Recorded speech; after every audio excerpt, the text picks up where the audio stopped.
Yeah, I think that I've been sort of working on analogies for. I think the nearest thing when you stand in for somebody in a position like Ray was, or like Jerry Ryan was before, you know, that kind of dominance in a show, it's a bit like Vincent Vega taking out Mia Wallace in Pulp Fiction.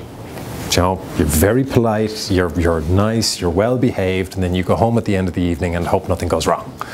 It's different than when you take over, and I think there's a period where the audience has to decide, what do we think of you? Can we live with you being in our kitchen every morning? There's obviously a chunk of the audience who will say, no, we're Ray loyalists, like there was for Jerry Ryan or for anybody else. And then gradually there's a new cohort, we hope, who begin to say, yeah, I like your company and I like you being around. So I think we're at the point where hopefully now that cohort is starting to come in, and you see it in the correspondence, you see texts from people who text you every morning, you see the kind of listeners changing. So the fact of how interactive it is gives you an unusual sense of the audience that you don't sometimes get with current affairs, because that tends to be very issue specific.